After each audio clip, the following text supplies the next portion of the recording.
ข้าวโทรศัพท์พี่นะทางกระเปงนั่นเอาไปแปลงในหานเขาแล้วตกห้ามฝนตกห้ำในล้างถ้วยกันเรากำลังล้างถ้วยนะล้างชามอย่างต่างๆเนาะมันเพ่แล้วมันสิพังเลยนะทุกคนนะ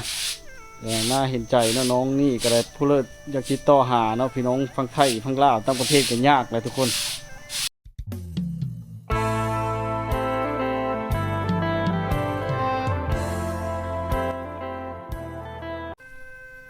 ครับสวัสดีFCทุกคนนะ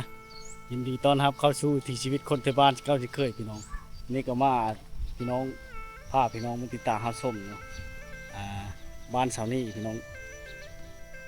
หูเป็นยูหรือเปล่านะแต่ว่าฝนตกพี่น้องมาห่อกันเนาะวุ่นชุ่มเย็นนะส้มวิวธรรมชาติเนาะที่บรรทัดนักล่าวลาวลีแข่งชนเขตพี่น้องวิวงามหลายนะทุกคนเนาะภาพบรรยากาศยามแรงค่ำฝนตก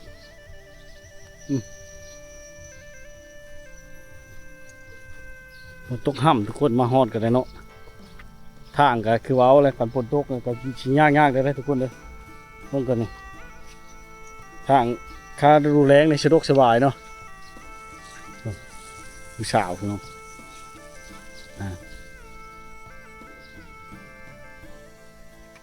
เราก็เริ่มดำให้ดำหน้ามาแล้วทุกคนเลยเนาะฝนตกทุกคนเลยคือเราจีอยู่เฮิร์นอยู่นักเนาะนี่เป็นเฮิร์นชาวนี้พี่น้องเนาะ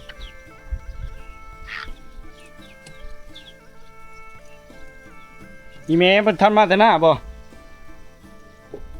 ฮะมาเข้ามาเลยโอ้ยฝนตกห้ามน้องนี่เลยมาฝนตกห้ามใช่ไหมเนี่ยฝนค่ำพี่น้องเอ้ยมาหดเฮิร์นน้องนี่เนาะนึ่งข้าวชุกเลยฝนตกเนาะล้างถ้วยนี่แหละพี่น้องชาวชนบทเนาะนักดุมันขยันเพศนะทุกคนนะแต่ฝนตกโอ้ยยาแต่พลาดเนาะเฮ้ยอันชาติกันเลยเนาะ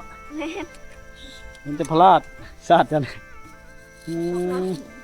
ได้ฉันกินแรงมันนี่ยังไม่ได้ไปหาเลยไปเลิกได้กินข้าวโทรศัพท์พี่นะทางกระเปงนั่นเอาไปแปลงในหานเขาแล้วมดเท่าไรน่ะ600-700 กว่าบาทเนาะเอาไปแปลงไปซ่อมมาพี่น้องบ่มีเงินซื้อไม้เนาะชาวนี้กินข้าวโทรศัพท์เป็นเพ่เนาะฝนตกอยู่ทุกคนเลยฝนตกห้ำในล้างถ้วยกันเรากำลังล้างถ้วยนะล้างชามอย่างต่างๆเนาะนี่จะเป็นซ่านนะเพิ่นว่าซ่านเนาะผู้ไทยเฮาพี่น้องมาติดตามวิถีชีวิตของน้องนี่คือเก่าพี่น้องทุกคนเนาะที่บรรทัดนังลาวมือลาบรีแห่งชนเขตเนาะ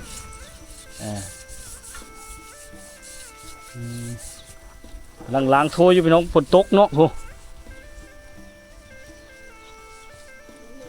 บ้านเราตั้งอยู่แคมป์ผู้แคมป์ผาแคมป์ภูเขาเลยทุกคนเนาะ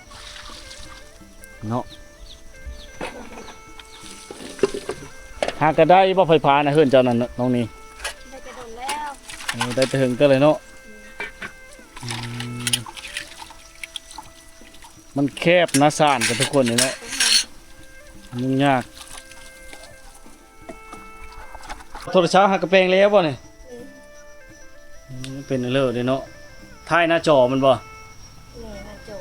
โทรศัพท์เราเพ่นะพี่น้องบ่ฮู้ว่าสิใช้งานได้สำใดเนาะเราหักกระแปลงมาแต่หารพุ่นบ่เมืองวังพุ่นบ่แต่สามเขาชามีเฮาชามสัตว์เต2 โมง 5 โมง 6 โมงไม่ได้ซากในหารเขาได้ซะบ่ได้ซากเลยเอามาเลยสิได้ไปไหม้แล้วนี่โทรศัพท์เราเพ่แล้วพี่น้องเพิ่นติดต่อหาเราบ่ได้เนาะเพราะว่ามันคัดคองนะมันชิบบ่เข้าแล้วไพ่บ่เข้าเลยแบตเตอรี่บ่ได้เนาะเป็นได้ 3-4-5 มื้อเลยเนาะ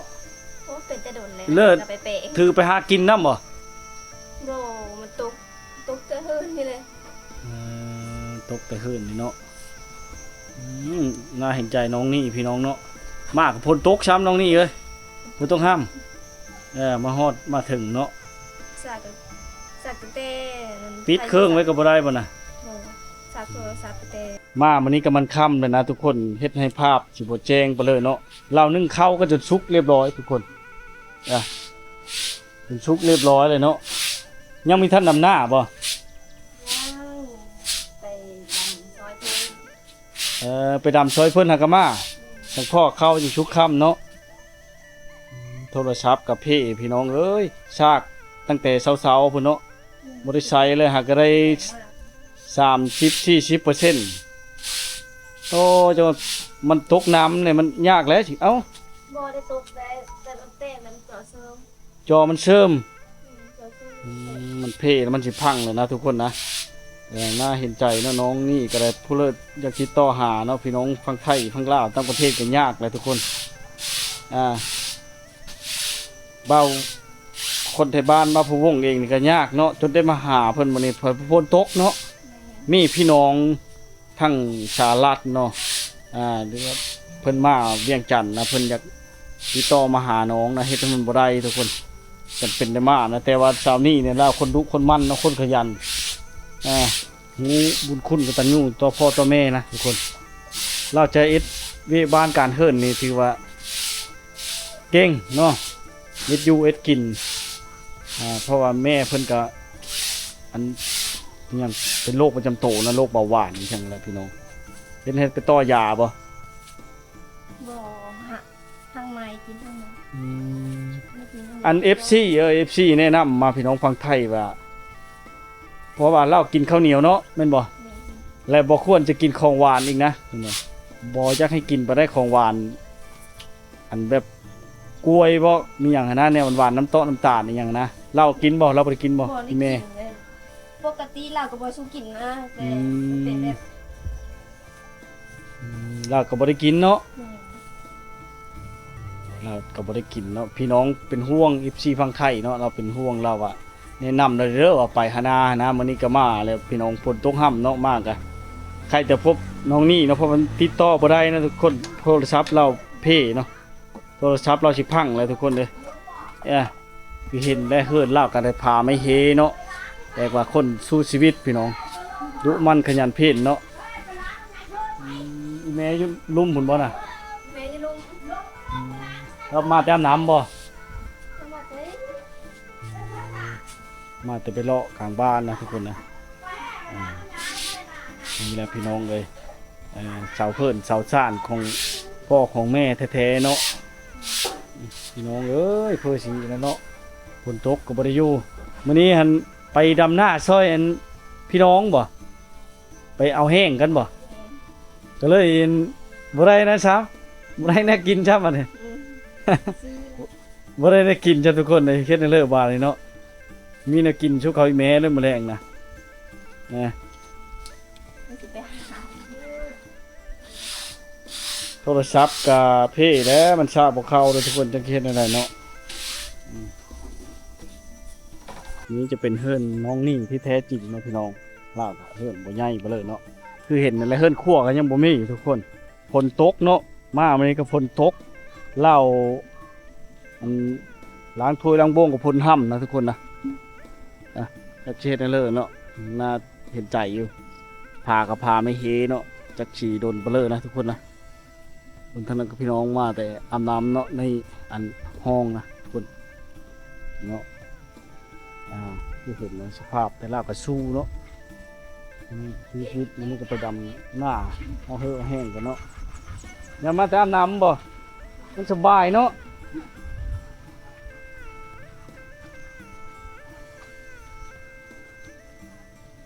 เห็นได้ผ่าไม่เฮทุกคน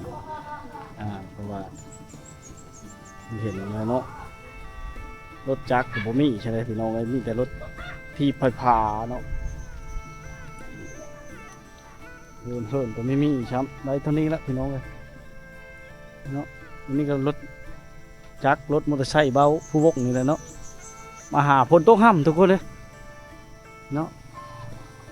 ใกล้ผาเลยทุกคนอันนี้จะเป็นผาเนาะทางวิทย์กงไม้นี่มันเห็นเลยนะใกล้ผาได้เฮิรนน้องนี่เนาะฟังใจพี่น้องฟังไทยทุกคนพี่น้อง ไป เป็นพี่ช่างอันไปลกกาเลยมันเป็นตุ้มมันมาค่ายกานะบ่ จ้าทุกคน แม่นแหละเออบ้านเฮาเอิ้นว่าฮิตกาเป็นอยู่แล้ว มีแม่นะแบบว่าคันขายอยู่หนำหน้าหนำนั้น มันคันค่ายนะมันเป็นตุ้มมาคันมาค่าย เป็นหนำ แพ้เลยเพราะว่าลงหน้าไม่ไหม้น้ำไหม้เด้น้ำไหม้มันจะขึ้นเลยมากกับโทรศัพท์พี่น้องนี่กับพี่น้องเอ้ยจักเชียนเลยเนาะแม่กับเมยจักสิว่าใดๆทุกข์ยากเลยเนาะแม่เนาะ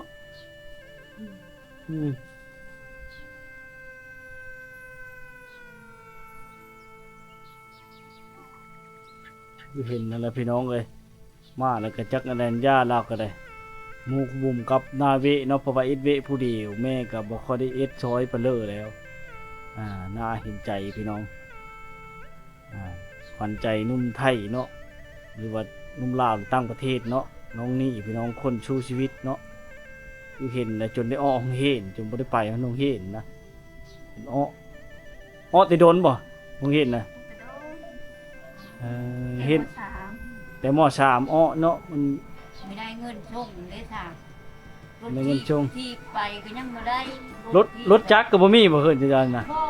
ไม่ได้ บ่ได้เลยได้แต่รถที่ไฟฟ้านั่นแหละ รถที่ไปพาก็บ่มีเนี่ยทอนรถหาง ของเข้าบ่ ของเข้า อันน้องนี่ขี่มาบ่ได้ของหมู่บ่นั่นนี่ ของหนู โก้ ตอนมู่นั่นน่ะ ของหมู่จะพี่น้องบ่มีรถจักรมอเตอร์ไซค์เนาะอ่าร ถที่หาง โอ้ย เลย เนาะ ดิรถที่หางคนแหละนั่นน่ะ แต่เฮ็ดแต่แม่ แต่เฮ็ดพุ่น ไปที่หางอ่ะดิที่มันยามลูกนี่ได้เลย บ่ได้แล้วมันหมดการใช้งานมาแล้วหลายฟ้าหลายปีแล้วเนาะเฮ็ดได้เลยน้ำจนค่ำพี่น้องมาหาน้องนี่กันเลยเนาะเพราะว่าฝนตกข้ามทางนะทุกคนนะเฮ็ดให้จุดค่ำเอาเบาคนไทยบ้านกันเลยหรือเบาผู้วงเนาะมากกับพี่น้องเลยเฮ็ดเธอเนาะเพราะว่าติดต่อน้องเราไม่ได้นะเพราะว่าโทรศัพท์เราเพ่เนาะซากเอาไปซ่อมมามื้อเช้านี่ก็ซากยังมีเข้าอยู่จักสิดีบ่ดีแล้วพี่น้องเลยเฮ็ดให้ยุ่งยากในการติดต่อเนาะเพราะว่าบ้านไก่ถ้าว่ามื้อฮอดบ้านพวกนี้มาเฮ็ดงานเอาบ่ไก่เบลอแลนมากับพี่น้องถ้าพักงานโอ้ยยากเลยเนาะยากแล้วเพื่อที่มาหาบ้านแล้วนี่ก็เนาะ200-300กว่ากิโลพุ่นเด้พี่น้องเอ้ยเดินทางเลยรถมอเตอร์ไซค์เนาะเบาคนแต่บ้านก็ได้คือเห็นแล้วเนาะเป็นอะไรเข้าบ่ชักบ่เข้าเลยบ่นะบ่เข้าเลย แล้ว โอ้เอ็ดเลยเด้เนาะชักบ่เข้าเลยบ่นะมันเชื่อมเลยจอมันเชื่อมเลยยากเลยสิแก้ไขได้นอกจากหน่วยไม้เอ็ดเลยบาดนี่นี่ได้สิได้เงินซื้อซะ โอ้ยอีเมลก็บ่มีบ่โทรศัพท์บ่มีเนาะ นี่บ่ ได้ใช้เลยนะพอไม่ได้แล้วไม่ได้ใช้เลย ดินเขาไม่เป็น ดินเฮาไม่เป็นครับ เลยจะได้ใดเจอเจอดิน ดินเป็นอยู่ดอก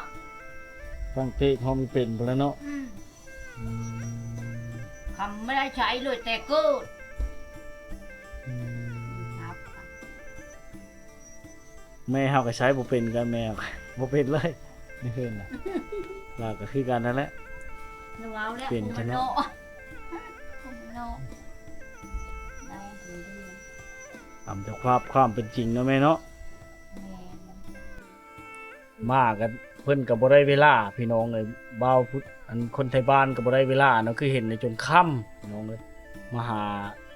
น้องนี่แต่ละเธอเนาะจนค่ำจนมืด เพราะว่าติดต่อหากันยากโทรศัพท์มันบ่ค่อยดีปานใดนะเฮ็ดให้มีการยุ่งยากเนาะคือเห็นแล้วพี่น้องไอ้ลากก็ไปให้ไปหน้าค่าเกี่ยมช่วงนี้ไปซอยเขาดำหน้าเนาะเพื่อเอาแห้งไว้มาดำซอยตัวเองบ่แม่นบ่เลยว่าได้แม่นแหละเนาะคือเห็นแล้วพี่น้องจนมืดมื้อนี้ก็ได้จะได้มาฮอดจอดถึงพอพ้นตัวค่ำทางเอาผู้ไทยมากกันเนาะบ่ผู้วงมากอ่ะน้องไอ้คือเห็นอะไรยุ่งยากเนาะหน้าจอมันบ่ขึ้นเลยตัวแบตมีหยังมันน่ะเนาะเฮ็ดให้จะเข้าบ่เข้าเลยฉากน่ะก็พอจะได้ยินเสียงมันซื่อหากก็ไปซ้อมมานะพี่น้อง เงินขายเข้าบ่พี่ชมนะฮะ เงินอีแมวเฮ้อ5 แสนมันนะขายหน้าจอมันก็4-5 แสนพอแล้วอย่างต่ำเนาะ 4 แสน อืมเป็นมดโตพี่น้องเลย หน้าเป็นตะพี่ต้นพี่น้องเอ้ยน้องนี่จะแค่นี้เลยเนาะโอ้จนคำมับเอามาแล้วก็แย่งอยู่แปลงมาแล้วก็แต่ว่ามันยังบ่ดีคักนะทุกคนนะเฮ็ดอะไรเนาะ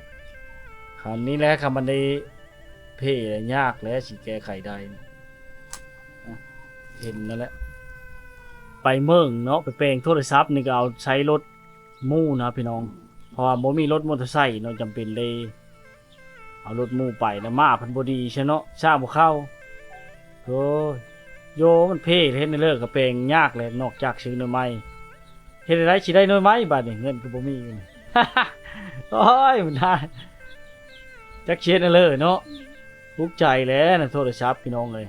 หากก็ได้เครื่องเดียวนี่บ่แต่ก้าวก็บ่เคยใช้บ่ก็ได้เครื่องเดียวนี่เพิ่นเพ่ใช่เนาะมันได้หลายปีแต่บ่ได้ประปีหนึง 2-3 ปีโอ้จังพร้อมจังเพ่แล้วมันหึงเนาะงงเลยไม่ได้แหละ ประเทศเลยเนาะโอ้ถ้าสิแก้ไขในหลายแล้วบาทนี่พี่น้องถ้าว่าโทรศัพท์เราเพ่นี่ก็แห่งสิติดต่อบ่ได้เป็นแห่งสิยากเนาะคือเห็นใจอยู่พี่น้องเอ้ยเอาผู้ไทยก็ยังบ่มีเนาะจังเฮ็ดแนวใดจำเป็นแล้วแม่เอ้ยปลดไปอยู่ปลดไปซะก่อนได้ซะเนี่ย